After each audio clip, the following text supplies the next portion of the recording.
is no exception. A Harley engine. Tell us about it. Yeah, it's a 1500cc nitro-injected Harley-Davidson. Runs on 80% nitro, puts out about 220 to 230 horsepower, and basically hold on to it and run it. It's funny because a lot of the viewers are seeing dirt bikes, but inside the platform are these street bike engines. You're running a Harley. Your brother Robbie's running a KTM LC8 motor. Harold Waddell's running a GSXR souped-up 1000 motor.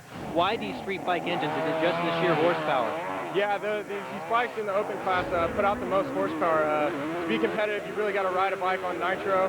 You got to have a big motor, you got to have a big displacement, and you got to have the thing at least on 80% nitro. Basically, as big as you can get is better. Variations in the pits. We're going to find out who's got the best setup for the end of the day. You've got a couple of rounds to go, right? Yeah, still got 2 runs on this bike and 1 run on the small class, so we'll see how we do. Great, and good luck, Brett. Yeah, thank you very much. Horsepower is critical as Paul Stopers comes up here. Bike setup is critical, but it's all about the man hanging on to the handlebars. If you don't have a good rider, you don't have a shot. Stopers out of Oakdale, California, the cowboy capital of the world. And this little guy just does a number. He travels the entire circuit and puts a number down at every show he goes to. Look at him carry that front wheel through gate 4. Puts her all back together, takes her through 5. He's heading to the top. Can't quite make it. Well, you can see some technique there, too, trying to get that thing to bite a little bit. Brett Peterson, and take a look at the chain on the back there as well. See what they've actually protected that. This is the only Harley-Davidson in the class these days in the open exhibition class. Brett Peterson out of Yorba Linda, California. Been riding a long, long time. Youngest son of King Peterson. Oh! And that's gate 4. We talked about that before, where it just goes vertical for about 6 feet, and it looked like the back end just kind of fell underneath him. Then when it got a bite, it flipped him over. Don Beer out of Columbus, Montana on a brand new motor. This motorcycle's putting out so much horsepower, they have no idea whether it's going to work or not, so Don is undoubtedly not screwing it on completely. He's not running 100% at this time, trying to get her figured out.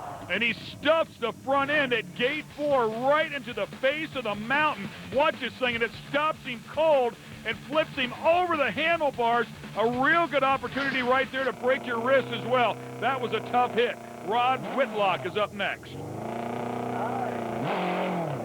Whitlock, a good, strong rider out of the state of Utah. This guy just comes out to every show, puts on a good show, makes lots and lots of horsepower, gets off to that right side, gets out of the groove. That's going to cost him. Loses traction, but he regains it, and he's back in the run again. Takes her through 3, heading to gate 4. A methodical approach, if you will, and it's not going to work out here. You've got to get that momentum. You can see him actually, when he ripped his right hand out, he was pulling the kill switch off to shut it down. Eventually, he's going to throw him off here, and when it does, obviously he needed to shut it off, so he pulled the right hand out with a kill switch. How about Nebraska's Harold Waddell setting that bar high after round 1? But now all these guys have had a look at the course, maybe going to steal some of his lines coming up. Among them, Dusty Beer, looking to get right back on top. Thanks, Lud. Great call as well. The guys that come out here for round 2 have a much better look at the best line. We'll take a look at our running order here. Of course, everybody chasing Harold Waddell's number, and that is 13.49 seconds. That is a tough one to beat. Jason Smith in second place right now at 14.48. Here he comes. CR, what's his name? It's a tough one to say. So we stay with CR, what's his name? Again, he's a rancher and farmer out of Cascade, Montana, and this guy's just getting higher and higher on the leaderboard every event. Just does an unbelievable job of riding. Started out with 3 riders in a trio. Now he's just about by himself running.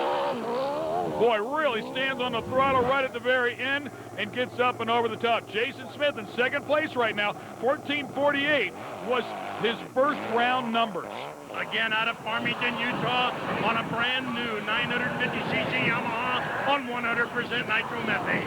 Oh, man, it really kicked the front end right there, but he hangs on to it up and through gate number 4, around gate 5, though, unfortunately, so they'll mark him at 5:16 as he goes off course. Coming up, it'll be more round 2 action.